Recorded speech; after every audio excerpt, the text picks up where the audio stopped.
Welcome to This Commerce Life. We are an unscripted podcast dedicated to small businesses and entrepreneurs in the retail and consumer packaged goods space in Canada and the United States. I am Phil Chang, co-host and co-founder. And I'm Kenny Vanucci, co-host and co-founder of This Commerce Life. Our love is the journey to retail, and our passion is sharing that with you every week. Oh, yay! I can see Yay. you now. All right, there you go. There you go. Awesome. Yes, and you're all as beautiful as I imagined. Wow.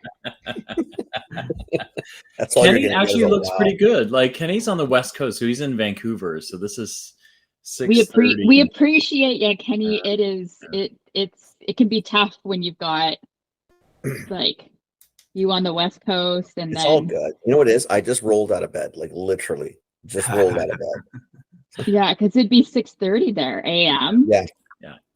And then Yeah. Joe and I always have a struggle about what time it is Yeah, it's half past between the two of us. 2 in the afternoon here. Okay, there you go. Yeah. All right. So I wanted to I wanted to like get you on because we'd spent some time with Kristin and Peter talking about Tom&Sawyer, but for podcast listeners, you guys are doing something a little bit different, and I thought, one, it's unusual.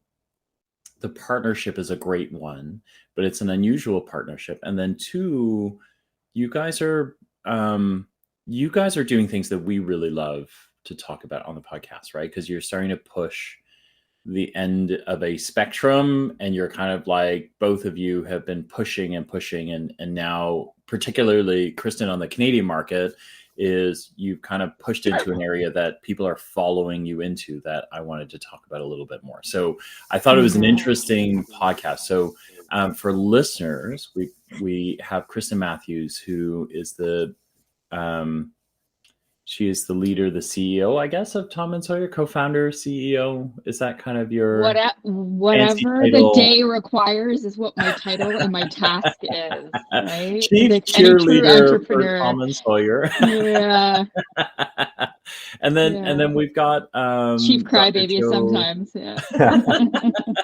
Whatever works. And then Dr. Joe Inglis on, who has a veterinary practice, but also like a brand called Vet Chef in the UK as well, right? And then you guys have done some interesting things together. So what I thought I'd do, kind of this podcast, we tend to do unscripted things, but what I'd really love is, for the two of you, just to, Kristin, for you to remind the audience of who you are, and then for Joe, if you could tell folks who you are, and then we'll get into it pretty quick, I think, after that.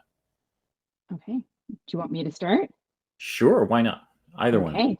Yeah. For those listeners who have met me before, and for those who have not, I'm Kristin Matthews. I'm one of the co-founders of Tom&Sawyer. Most importantly, for Mama to Sawyer, who's the whole reason this company exists. So back in 2014, I brought Sawyer home, and he, very smart dog, straight out of the gate, refused to eat anything. It was a struggle.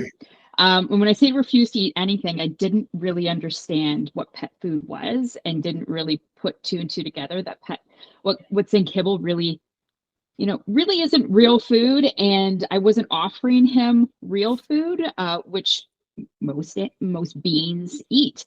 And I turned to, as a kind of a last resort, I turned to raw. He got quite sick with E. coli poisoning. And in order to get him well again, the veterinarian suggested I cook chicken and rice, which he very willingly consumed. And I just started to question, why is this not what I'm feeding him? And why are we feeding this? And what's on the back of this package? And so I said to the veterinarian, who is a friend of mine, I said, well, why don't I'll just keep feeding this. And she said, well, it's not complete and balanced, and they need certain nutrients and blah, blah, blah. But I can give you a cookbook and a supplement, and you can start cooking. And I'm like, okay. So I started doing that. I don't cook in my household. Co-founder Peter, who's my husband, is the cook in our four walls. And I was cooking for this dog, and I said, okay, well, we need to do something here. And I tried to find it out on the market, and back then there just wasn't anything. And so I said, well, I think this needs to exist. There's got to be more people who are looking for this. It made me actually remember when I was a child, we had miniature schnauzers growing up, and every single one of them went from eating kibble to getting pancreatitis to my mom cooking for them. And so I had a conversation with her, and she said, yeah, you know, I spent all this time cooking for the dogs, if you remembered, and I didn't, because I was a spoiled child and didn't notice all the things my mom was doing, including cooking for the dog. And so I just said, you know what, this needs to exist. And so that was 2015, and fast forward to today, there is a lot of gently cooked that's you know, available out there, and I think it's a fantastic thing. I feel like every other day I have somebody sending me an email saying, oh, look, you've got a competitor, somebody's trying to you know, to imitate you. And I say great, because it's a category that's needed. It's not a category if there's only one person or one brand in it. And so I had the pleasure, I don't know how long ago now. I feel I would be like, oh, it's a year ago, but I think it's more than a year ago now, Joe. I had the pleasure of more than a year ago meeting Joe, who's doing awesome things across the pond, and the rest is history that we'll talk about in a moment. But I'll let him introduce what he's doing over in the UK. Yeah, thanks, Kristin. So my background is I'm a veterinarian in the UK, but I've been interested in nutrition for many years, and I started off with dry food brands in the early days of nutrition, and then to work through a process of thinking, well, actually, are there better options than dry food, and educating myself about the benefits of fresh whole foods, and going down the journey a bit like Kristin of home cooking for pets. And I wrote a cookbook for pets probably 15 years ago, and started off, really investigating that, and through my practice as a vet, seeing the benefits that nutrition could bring, and seeing, the dogs that have been very ill switching to fresh diets, and seeing a real transformation in their health and well-being, and then really seeing the parallels with human nutritional progress that's happened over the similar timescale of how we now understand the perils of ultra-processed food in our own diet. And the situation is very similar for our pets. So I founded VetChef probably about 4 years ago now, really focused initially on promoting healthy homemade recipes. So helping pet parents cook healthily balanced meals for their pets, particularly when they had health problems. So for dogs with renal problems or heart problems or digestive issues, specific diets that met those nutritional needs with that veterinary expertise built into them. And then about 9 months ago, we actually kind of followed Kristin's lead and sort of started going down the route of making the meals ourselves and selling them as fresh frozen produce, which is really starting to take off over here in the UK. And then, yeah, as Kristin said, we met however long ago it was now, 18 months ago, and realized that we were on very similar trajectories, and we had very similar ethos and philosophy about nutrition for pets and the benefits it could bring, but also crucially that we had quite different maybe skill sets and what we could bring to the table, and that ultimately led to us collaborating. And I think it's a really exciting partnership, bringing what Tom&Sawyer have got to offer and what VetChef have got to offer, and creating something which is synergistic and hopefully offers more than either of us could offer on our own. Exactly. It's pretty cool, right, Kenny? Kenny's waking up, but I can see the wheels turning. No, I mean, just keep going. We'll get into it. I'm just, I was fascinated by this one. Thank you. And and I wouldn't be me if I didn't also try to push the envelope a little bit further. So yeah. Joe and our team got even a little bit crazier. We were like, what else can we do? Because he's done gently cooked, I've done gently cooked. How could we supercharge this even more and innovate even more? And so we started talking about it first started as frozen little booster cubes that you could put on top of a meal, but then we're like, well, because I look at everything as well, what can a little dog eat, because Sawyer's so small, and we're like, well, that'll take a long time to defrost, or he could choke, or blah blah. So we kept kind of iterating and iterating. I wish I had a bottle with me, they're downstairs, and we came up with a 2-step system each can be done individually, but it's enhanced if they're together. And the first step is the complete and balanced meal. The second step is a wellness booster. So, following the thought of the human trend of those, those gut shots, your fiery ginger or whatever, like juice gut shots for humans. We've made a line of 4 different wellness boosters for dogs that you can just pour a serving over top of their food, or you could, freeze it into cubes if you wanted or whatnot. But that targets a certain condition, whether it's joint, skin and coat, digestion. And Dr. Joe and our animal nutrition team put together a super pack of, vitamins or herbs or whatever that goes with it, together with a probiotic, like a kefir, a water kefir, a carrier to it. And so you've got these 2 synergistic wellness products, either together or individually. But seeing these these kind of gut shot wellness shots for dogs, if there's I looked around, I'm like, how has nobody done this before? It is such a great idea, and the execution of it is it was top notch by the team. Like, it's so good. I can't wait to get something similar over here. I mean, that's one of the frustrations, is we're making all these amazing products which are available in Canada, but I haven't got them over here. I haven't got them in the UK yet. So we need to work out a way of doing that. But I think one of the great things about those wellness shots is the fact that they're not just applicable to fresh frozen diets, which, not everyone is, for whatever reason, going to be feeding their dog on that kind of food. But with these wellness boosters, they can take that benefits of fresh, high quality nutrition, and they can add it to whatever type of food, whether it be raw or kibble or wet food, and it just adds that extra dash of healthy goodness. So it feels like we're able to reach more pets, more dogs in this way, and spread the goodness further by expanding beyond the kind of what is always going to be a niche of those kind of fresh frozen whole foods. But this expands our reach considervery. Yeah, and what we're always trying to do is just, for one last comment, Phil, is all of our products are still very much rooted in science, and making sure that we're using veterinarians and animal nutritionists to ensure that we're doing good for pets.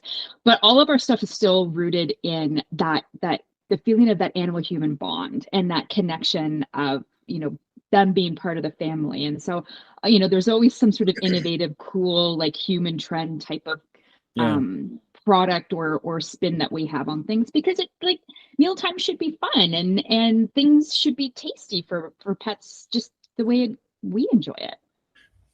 So that kind of goes where I wanted to go, because I do want to talk about what you guys are building. So I want to come back to that. But the part that always surprises me when I talk to either one of you is, we've had dogs for a long time, and yet, and so, if me, I at a certain milestone, you kind of go, I need to lose some weight. I need to, I'm starting to age a little bit. I get a little achy. I've got to change my diet. I've got to change my nutrition. There's a boatload of information out there that allows me to figure out what I need to do to change my life, right? But I was surprised, like Sophie, my dog is 4, but when I brought her home, it was kind of like, here you go, and here's a bag of dog food. And that's all when I came home with a baby, right? Like, we have 3 babies. Well, they're not babies anymore. But when we came home with all 3 babies, there was a shit ton of information about, don't feed this, don't do that, do this first, do this. Like, I'm surprised at what you guys are doing. Amazing. I guess what I'm wondering is, why isn't there more data on why isn't there more information? There still isn't, right? Like, on what you should be eating, what you should be feeding your dog, what you shouldn't be feeding your dog, like all these sort of things. Like, I'm constantly surprised by this. I mean, yeah, and from a veterinarian's point of view, it is frustrating that nutrition has historically played such a small role in the way we look after pets. But the old adage of "they are what they eat" is so true, and I think it's been a really underplayed and neglected part of pet health for many years. And there's lots of potential reasons. One is the role of kind of big food in the veterinary industry, and the kind of fact that, you know, there's lots of big corporations out there selling their food and a lot of it selling it through vets practices. So there's a kind of financial perverse incentives there, and, you know, that's very different. It probably has parallels in the human world, but, you know, there's not that same kind of control over a lot of what a lot of vets are doing. And I guess the other factor is that, you know, things in animals tend to lag behind where we are in people, but that you know, things generally catch up. And one good example is microbiome testing, and I'm kind of working with a company in the UK at the moment doing gut fecal testing, looking at the population of microbes in the intestine and what that can tell us about overall health and well-being and dietary requirements. And I think, you know, there's a really exciting future there of actually tailoring the food we feed our dogs to their specific requirements as analysed by their gut microbiome. So, Kristin, you know, that could be where we're going next, is, you know, really. Well, yeah. And it already sort of is because, you know, Joe, as you know, and Phil, you know as well, one of the consultants that we've had in animal nutritionists we've had on our team and who's helped formulate all of our diets for Tom&Sawyer, and then also was instrumental in helping with the Vet Chef line as well here for Tom&Sawyer Vet Chef, is Dr. Kelly Swanson, who is the head of human and animal nutrition at the University of Illinois, and he is an expert in nutrigenomics. And that's one of the reasons that I brought him onto the Tom&Sawyer team. Gosh, I think it's like 3-4 years ago now, is because I wanted to really look at that, you know, the gut connection to overall well-being, to mental, and emotional well-being of pets. And so all of the diets that we've been formulating, we really do look quite closely at, you know, the fiber levels and the prebiotics, and now with the Vet Chef line, with Joe, you know, one of the wellness boosters has prebiotics, probiotics, and postbiotics. And I'm like, what is a postbiotic? So I just learned, you know, through the work with Joe and with Kelly, what a postbiotic was. And I'm like, there's so many biotics out there, and it's crazy, but I feel like we're doing all of that stuff. Yeah, we absolutely are. And what we're doing is informed by that kind of research. And just for those who are interested listening, I mean, so the biotics that Kristin is referring to, so pre, pro, and post, really refer to the elements of the gut microbiome. So that's the kind of bacterial population in the intestine, which is thought to outnumber the actual dog cells in a dog by as much as 10 to 1. So, you know, same as people, we're actually more microbial than we are human, and same as, you know, dogs are more microbial than they are dog. But so prebiotics are the basically sources of fiber that are the food that the good bacteria in the digestive system eat. The probiotics are the actual bacteria themselves. So these are species of bacteria which digest food and help us digest things in the digestive tract. And then the postbiotics are the things such as short-chain fatty acids, butyrate, things like this, which the good bacteria produce as their waste, and we then absorb. So a lot of the food that our dogs absorb actually goes through bacteria first, and that's really crucial. And I think it's one of the reasons why we're starting to understand the benefits of a fresh whole food diet as opposed to an ultra processed diet, is that it supports those microbiological populations much better. And if you don't support those, then you're basically shortcutting the whole digestive process, and it's no wonder that the health outcomes aren't as good, because we know now that the gut microbiome is linked to almost every area of health, and you need to feed those bacteria well, and so that's the kind of starting point that we took when we were designing the Tom&Sawyer Vet Chef products. Was, you know, we start with things which are going to support the gut microbiome, and that leads on to overall health. It feels like we need to be eating these. I feel like humans are just starting to learn, you know, like I think gut health among experts in human digestion and some, you know, human health is something that they've known for a while, but I feel like regular consumers are just catching up to gut health, right? Like you know, we've always known yogurt and all that kind of stuff, but everything else is kind of new. It feels like for consumers. It's definitely. I mean, I think it's one of those ways where actually maybe the animal side leads the way in some respects, and human nutrition catches up, perhaps because we as consumers can make decisions on behalf of our dogs and kind of control what they eat, whereas for ourselves, we're tempted by that ultra processed burger or that whatever it is, and it's kind of harder to control your own sort of cravings, whereas you can probably be Why more are you looking controlled at in me what when you you feed. say that? Stop. Stop. Well, and I'll be the pessimist here in the regulatory industry, but sometimes some of the research or the products that can get out there can get out there faster for companion animals than they can for humans because of there being less hoops to jump through. With the FDA or the CFAA, et cetera. And as long as you're doing good and not harm, some really great discoveries can be made. Kenny, you're bubbling a question. It's not even so much a question. I think it's because I think the last time we were on with Kristin, I said it's funny because we never had a dog, we had a cat, right?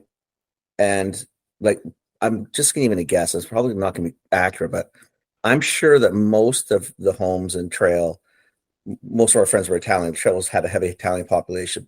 Most of the pets ate what the people ate for a large part, whether that was good or bad. At the time, we were always told, you shouldn't refeed the pets what you're eating. I'm sure the vets were even saying that you should buy the dog food, cat food, whatever the hell it was, right? Because I think you had a couple problems. First off, we live in a highly processed world. So between retailers and manufacturers, what you could get is what someone else was making.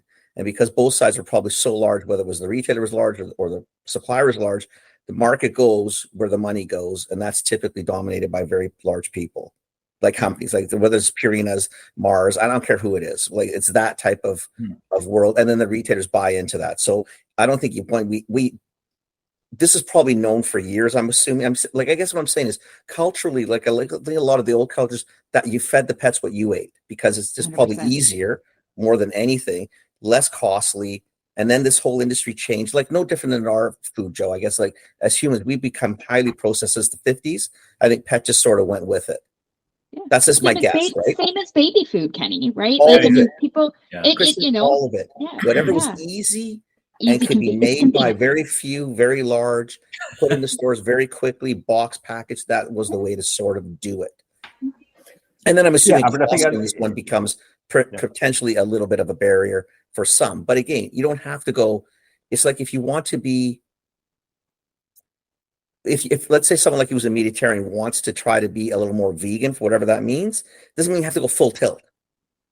Couple days a week, even add a couple meals in or whatever. Like, I guess I'm trying to figure out just how people, I'm assuming there's a couple things. There's a retailer issue. There's probably a manufacturing issue. So a lobby group that's large enough to stop this unless it becomes economically viable for them. And they might have a cost issue. Because I guess what I'm getting at is I think a lot of people have already figured out that they probably could be feeding their pets more human type food, but they just didn't know that they were maybe allowed to. Like you guys would know, you're in the industry. I remember, but let's go back 30 years. Pet food companies have done a remarkable job, with educating based on their message. And they've just had a blue ocean for decades to do it. And so, everybody just believed that that's kibble is what you feed a dog without thinking about it. And with such huge margins because the cost is so low to make, because it's essentially byproduct that. And why do you think Nestle and Mars own all of these pet food companies? Because instead of having to pay to dump byproduct, they're putting it into something that somebody else is buying. So that there's such huge margins. So it all just goes back into marketing and messaging, and it's such a deep track that they're geniuses when it comes to marketing, and they've just had a wide open runway for a really long time. So all we can do is just chip away a little bit at it at a time, and we're probably never going to be able to get big enough of a market share. And yes, it's very cheap to feed it that to feed that way. Just like if you decided to feed your child potato chips every day. Yeah, or mac and it's probably cheese in a box. probably and a pretty probably a pretty economical way. But is your child gonna survive? Probably. Are they gonna thrive? No.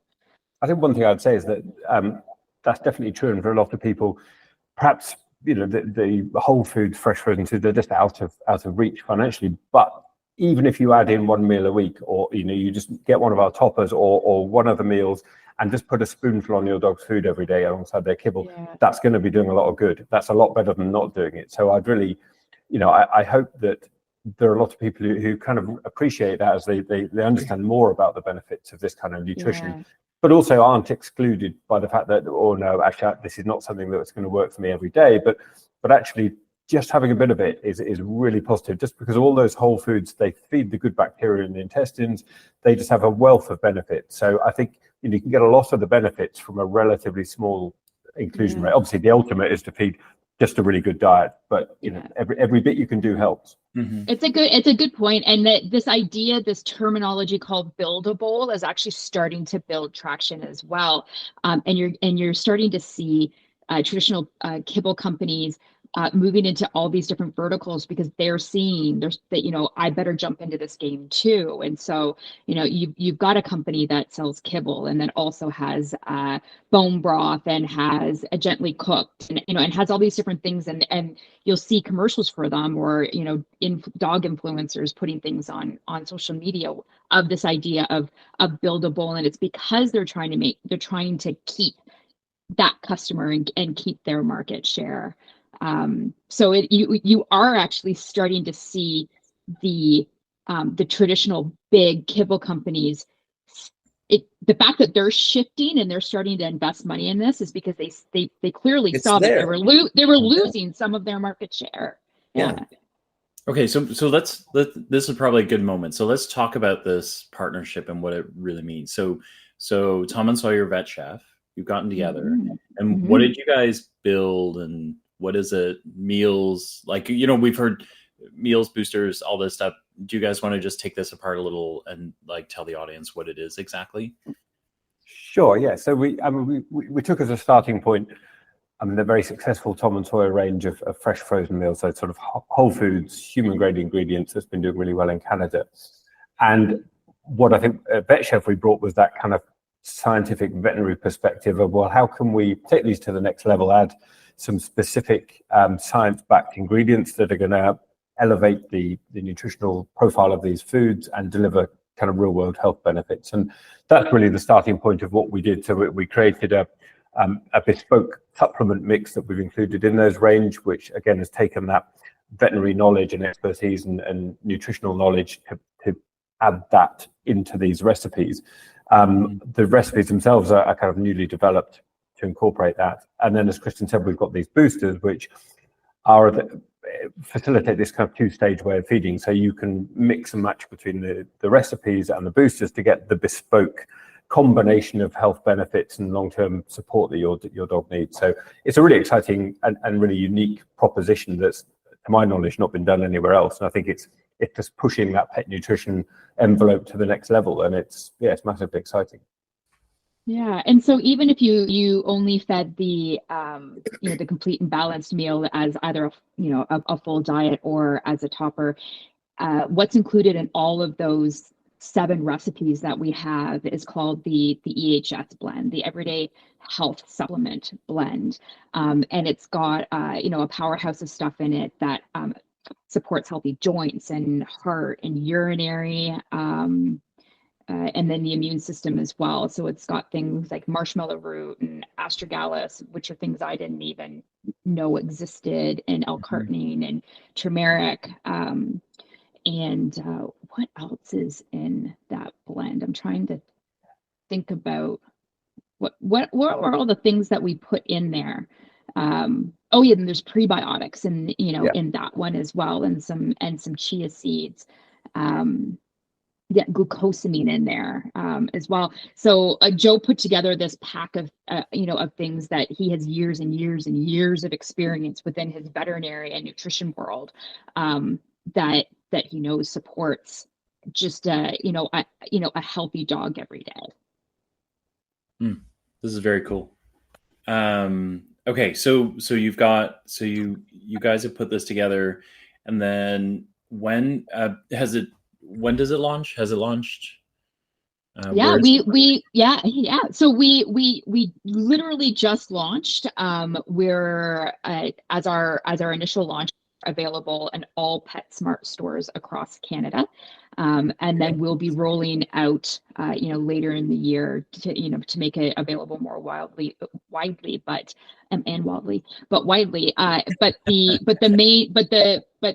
the first launch was putting it, in PetSmart, because it did allow us to get across Canada from, East Coast to West Coast quite quickly. And our goal, and Joe's goal as well, which is why we've got this collaboration, is we just want to bring really good, honest nutrition made very, very well to as many pet parents and pets across the world as possible. And so we're doing this by joining forces, and trying just to make sure that good nutrition is accessible to all. And we were talking about price point. Is it cheap? No, but at the same time, it is really high quality ingredients. It's you're talking about it sounds like something I could eat. You absolutely could eat our chicken pad thai. Like, guys, you could happily the chicken pad thai I actually enjoy eating myself, because it's, quite frankly, literally no different, other than I'll have the way better joints than I do right now. Just when you surprise Peter and say that you've cooked for once, and you serve him up some of that. See, there you go. Yeah. I know, no, but I'm kind of afraid, because if I did that, then he'd be like, "This is the best meal you've ever made." You're setting expectations too high. And the thing is, it would be true. And Sawyer would get jealous. So. Oh yeah. I mean, the menu is pretty cool, right? So I'm on the site. You've got hearty beef stew, chicken pad thai, kangaroo casserole, pasta primavera, pork risotto, turkey and trimmings. Like it does read like a human menu. Yeah. Well, and let's talk about pasta primavera. That is a really, Kenny, with your Italian background, you're gonna love that one. But what's really cool about that one, you know what I would pay to see Kenny eat a pasta primavera? Pasta primavera. But the cool one about that one, it's vegetarian. So this is Tom&Sawyer's first vegetarian recipe. And so when we were talking, when Joe and I and the R&D team were talking, I said, I really want to do a vegetarian recipe, but it's really hard to do it well. And that's the one that took the longest, because not only do you, from an amino acid profile perspective, you have to be super careful and how you make sure that you're getting all those essential amino acids in there at the right level. But also, trying to source the omega oils, trying to find, like a non-fish based, this algal oil. It was the one that we had to keep revising. And then it's like, then to get it to taste good for a dog to want to consume, because they like the meatiness, they like the stinkiness, but we got it. I think we've nailed it, and it's awesome. I think it's a dumb question for me. Like, why is the vegetarian bit for the owners, and kind of the owners kind of the owner's choice of having proteins, like alternative proteins in the house? Why? Yeah, well, there's lots of reasons. Like, are there dogs that kind of go, I want to be vegetarian or vegan? Like, how does this work? I mean, it's driven by the owner, obviously, and there are lots of reasons why they might want to feed a less meat-intensive food, whether it's welfare issues or climate issues or just general sustainability. So I think, from my perspective, I believe the value of meaty food, but I also think if we can create nutritionally complete, really healthy food without using meat, we should look at those options, because from a sustainability point of view, it's definitely advantageous. So, I think in this day and age, the way people's demands and perceptions are going, we need to make those offerings. And for people who want to choose that route, we've got a really healthy option there for them. But for people who want to feed meaty ducks, we've got those as well. Economics has to play in it too. I don't think it's good. Protein is not inexpensive. Absolutely not. No, I mean, if you can give some alternatives, I guess that's sort of where my challenge not lies with this. I think this is the way to do it, obviously, because it just makes sense. I mean, good nutrition is good nutrition. I don't care if it's for an animal or a human. Good nutrition is just good nutrition. High fat, high salt, high sugar foods is shitty for anybody, whether it's the dog or the person. As a treat once in a while, sure, whatever. But you know what I mean? Like, good nutrition is just basic good nutrition. I guess and I think we talked probably about this last time. I remember I had a discussion with Phil, it's always the same thing. It's economics has to play into it because it's a different time right now for a lot of people. I don't know what the UK is like, but in Canada, we seem to be talking about it a lot lately. People seem to be having a little tougher time to make ends meet. So you want to make sure they can participate. They may not be able to participate, in 4 meals a day, 7 days a week, but even a day a week, something would be better than nothing. 100%. So all those little wins. And then it's finding the distribution points that make sense. Not for anything, not because I'm not going to pick on PetSmart to some degree, but it'd be like for me saying, listen, I'm going to go buy a really nice steak at Walmart. It's really not the consumer that's going to, you know what I mean? Like, I'm trying to figure out, like, at least so far, like, the pet industry has hung on to boutique and the pet industry still hung on to a lot of independence, but that model's changing too. And once you become a mini Walmart or a mini Real Canadian Superstore, whatever you want to call it, or whatever mass merchants in England or in the UK, you got to make sure the consumers that's got the pennies in the pocket and that's got that mind mentality is in the stores you're in. Right. So I'm always trying to, I'm always trying to figure out, like, how do you really turn this? Because you have to get into those guys, but those guys don't necessarily attract I think that kind of disposable spend. I think it's interesting because you do have, like, having the, it is an investment, right? But I do think, like, there's a couple of things. One is, I think we have to kind of reset dog owners too, because you realize that what you're feeding the cheap stuff, it's bad for the dog, right? So you realize that the dog is cheap stuff. I can't, like, yes, it's cheap, but it sits around in a bag for 30 days, right? Like, and it smells awful when I take it out. How good can it be, right? So there are a few things that, from a non-scientific thing, you start thinking about. I think what is cool, and how I started Sophie on this stuff, is Sophie would have that problem is every 10 or 15 days she'd go, I don't want to eat this. She didn't say, I don't want to eat this shit anymore, but she'd stop eating it, right? And you kind of go, I got this bag of stuff, right? Like, I'm sure that's what she was saying, is like, what's wrong with you, right? Like, but would you eat this shit every day? Yeah, but I'd buy her a bag of stuff, right? I get through a quarter to half the bag, and then she would stop eating it, right? So I got all these bags kicking around, but I started because I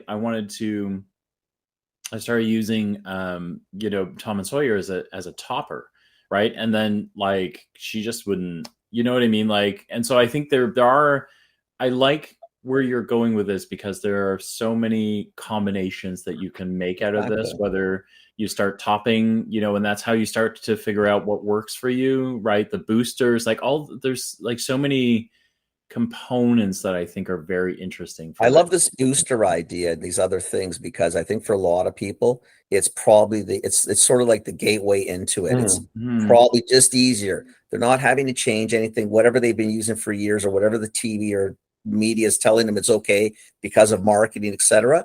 Is you're not rocking their world too hard, but you're getting them into slowly, and they're thinking, okay. And if the animal's starting to respond better, maybe it is a shinier coat, maybe it's a quicker gait when they're walking. I don't care what it is.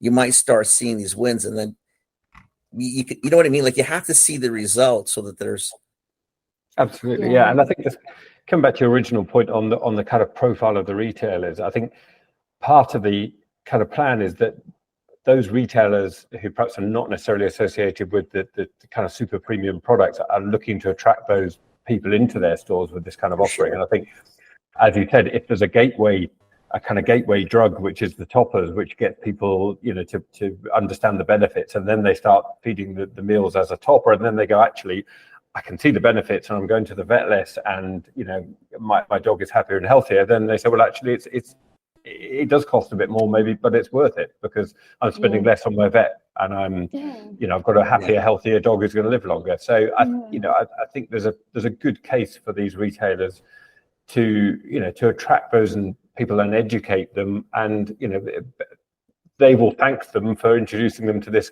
great way of feeding because it's better for their dog, which is what they all want. Exactly. Wherever they shop. Yeah, exactly. And Joe and I, like, our single goal is to try to introduce and try to make available this type of food to as many pet parents as possible. So I don't think it is for us to, overly cherry pick, who's allowed to have it. For us, we feel like, we're presenting options to the, to the public so that they can see that there's more available, and they can see that it's not just, I only can feed this, I can also feed this, or I can feed this in combination, because kibble companies have been fantastic at saying you can only feed, this one kibble and this one brand of kibble, and you can't change things around, and it's got to be like, could you imagine if the human food industry was successful in that marketing campaign for us? It's like, Kenny, you can only eat this particular, brand of like a lean cuisine, or a hungry man dinner, or whatever. We'd all be on every Kraft meal mac for and every cheese. day, or mac and cheese. Like that, it's an insane concept, but that's actually how people have been engineered to think about pet food, and they literally just have this. It's not a loyalty; it's a fear that they're not allowed to change their pet's food. So, I come from a family of small business owners. My parents owned automotive part franchise. So I love small business. I support indie. Tom&Sawyer, our marquee brand, is only available at independent pet stores. This collaboration, though, it was our opportunity, Joe and my opportunity, to allow that fresh conversation, and a really well made one, to be available nationally at like a true national chain of stores. And it will be available for independents to have as well. But we wanted to just allow that conversation to be available without being, I hate to use the word elitist, but it kind of sound, the fact you made that Walmart comment, right? We're not going into Walmart, but not yet. But well, listen, I'll tell you what, the food industry did it. I remember, listen, when I started buying food for the company I worked for years ago, the only people who were carrying organics and naturals were independents, and true independents. Like the food industry, it's the same thing. The human side of the food, I don't care which side you're on, it's the same industries. Is only few people. The only reason the Walmarts and the Loblaws and all these guys started carrying that is because there was traction in the independents. Like someone was saying, hey, there is a market for this. Right? The reason we have so much widespread organics available now is because the big guys did take it. The challenge you always have is you just got to make sure that they're notorious for doing what they do. Right? So you always got to make sure that the fundamentals stay with people like you guys, where you're looking at it and saying, listen, yeah, you can dumb this down as far as you want, but then you're defeating the purposes. The whole purpose of this is to give good quality nutrition to the pet. The pet industry isn't quite figured. They're kind of like, Kristin and I laugh about this, but they're kind of like 30 years behind everybody else, right? So I know they're proprietary, they're a little sticky, and then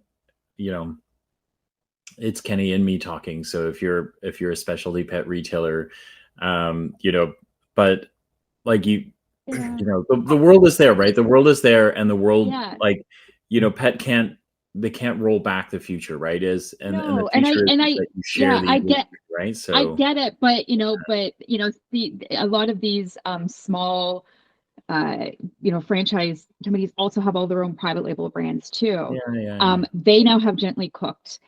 Today, actually, right even before I got on this podcast with you, I saw one that just launched where it's literally our recipes. And one of them even has a name where it's like the first word is our name and they just changed the second one, but like it's our recipe. And I'm just sort of laughing at this point because I'm like, I guess what do they say that like imitation is the best form of flattery. Yeah. And so there's part of me, and then there's copyright infringement. Yeah, there's trademark infringement, plagiarism, all that stuff. But part of me is like, okay, the small pet stores and small chain pet stores can get upset when certain brands are in like the big box ones, but then I'm a brand that introduced a category of food that now their private brand has mimicked. Yeah, there's a market and for it. and I'm drawing my customers into their store. Exactly. And what's I'm not naive to think that they're not going to try to switch my customer over to their likely higher margin it's a knockoff. Call it what it is. I mean, listen, it's not it's not the first industry that's done. This is not rocket science. No, and that's what this I'm saying. Has been done across. I'm not upset by it because Grow the my market. job. My job market. is not. Yes, and that's the thing. And my job is not to be the only one. My job is. You don't want to be the only one, Kristin. You're right. I need to be the best. And Joe and I need to be the best, and Absolutely. we need to provide really good customer service, and we need to care about what we're doing and why we do it. And be the innovators and be the that lead. is our job. And that's what I say to independents too. I'm like, don't worry about where another product is being sold. Just be really great exactly at your customer, like coming to you and have reasons to come to you. We used to like. One of my jobs in sales strategy, we used to go and show the retailer how to keep private label and national brands, in the same set and be able to make money on both, right? Because there is a market where there is somebody who's going to go, listen, I want the private label brand. I don't want to really pay for the marketing bit. So I'm happy to pay 30% less, right? Mm-hmm. But then there are people there are lots of consumers who would go, I don't want that brand because I don't quite trust what's in it, or I don't believe in it, and I want the national leading brand, right? Like, this is the dynamic that's out there. This is the retailer dynamic that has always been out there, right? So I think I always look at the pet industry and go, guys, like, you just need to figure this out. Like, everybody does it, right? Like, if you look at over-the-counter drugs, things like Reactin and Tylenol, Reactin and Tylenol are the best, right? But there is a store brand that sits right beside it that's usually about 30% off. Why is it 30? Why isn't it 50 or 70% off? It's because we know what the gap works so that the consumer who wants to buy the private label but needs the national brand to understand. Like, you know what I mean? Like, it's a codependent, system that works, right? I think in pet in particular, there's probably a bigger element of trust. It's a bit like baby food. You're probably more likely to go for the slightly higher priced, well-known brand because of all that reassurance and credibility that comes with a partnership like we've got. You've got real authority and leading in the sector, whereas a knockoff private label isn't going to have that. And I think people will see through that. And yes, it's going to maybe work for some people, but for most really engaged pet parents, they're going to probably want to, put their trust in something they really believe in. Yeah. I have to say, like, as an ex-retailer, Kenny, the one thing I love about these products is, like, people have got to come into these stores to buy this stuff a lot. See, if I was in the pet industry, that's if I was in the pet industry, so I'll be listening. If I'm an independent in the pet industry, I'd be all over this like a fat cat on a Smartie, because this is where you want to be. If you want to lead. Like, don't sit there and complain about Walmart and everything else. Lead. You got these an boosters, Walmart can't for service you. example. Yeah. These boosters, you need to put this stuff on your dog's food every day. And you ran out when? Got it. Come back. Keep coming back. Like, all I'm looking at going, if you're a retailer, you got to be thinking about it. Or I'll call you. I know your 30 days is up. Do the extra step. Right? Yeah. Yeah. Yeah. And it's a brand that provides basket, which is what, you're talking about, Phil, and you've got a little shopping, you got a basket on your shirt. I have a mountain of toys for Sawyer because I can't stop myself. And so imagine, if I'm that kind of key, I am the persona, I am the Tom and Sawyer customer. I'm like, oh, look at the shirt, look at the toy, look at the new lead. And if somebody's doing that like 52 times a year, like that is a lot of money. It's a lot of money. A lot of money. And again, it is a business, but it's like everything. When you're talking the stuff you guys do, it's for the betterment of the pet. Which means if the pet's healthier and happier, so is the owner going to be healthier and happier. Everybody's healthier and happier. It's just it's like a nice little world going on. Yeah. And if you look at our, the Tom, Vet Chef one is starting to like the Tom and Sawyer Vet Chef one. But if you look at the Tom and Sawyer Instagram and the user generated content, and if you look at our Google reviews, that it's not just a Google review; it's a Google review with a picture of their cat or a picture of their dog or whatever. Like the user generated content and the connection that like we get from these pet parents, because people don't have an emotional connection to kibble the way that they do with Tom and Sawyer. They just don't. Yeah. I remember feeding the cat that kibble shit 40 years ago. You open the box or the bag and you'd be thinking like, all right, I mean, I feel bad even just the smell is, I feel bad giving it to the animal. I won't lie. It's the pasta that we were going to have for dinner, that she was going to have for dinner, was going to be way better than the shit coming out of this box. Totally. Yeah. So I mean, to me, I feel like, we present, the pet stores with real opportunities to connect and be part of that tagging conversation, right? Like you're tagging, Tom and Sawyer Vet Chef, and you're tagging the store that you buy it from, and a lot of these pets actually have like legit followers and an influence, and then somebody else is like, oh, what is that? And it's like there's real opportunities for stores. 100%. I love it. I think it's doing some cool shit. It's really cool. Thanks, Kenny. Really cool. So before we finish, so this is in PetSmarts right across the country, and then if people want to find out more, where do they website, socials, where do they? VetChef.pet is the Tom and Sawyer and Vet Chef site for the line of the 7 meals and the 4 complimentary wellness boosters. Awesome. Are either of you on LinkedIn if someone wanted to sort of reach out or DM you on that side, maybe with a little bit more of a, not personal, like don't hand out phone numbers, no emails. No, but are there mediums where they can get to you maybe a little easier?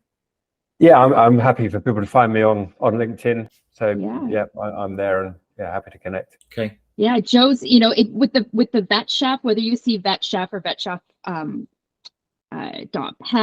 or the Vet Chef or Tom and Sawyer, any of those combinations thereof, you're going to either find our separate businesses or our combined businesses, and we work collaboratively, so you can kind of find us, and then we'll make sure that we get you into the right country.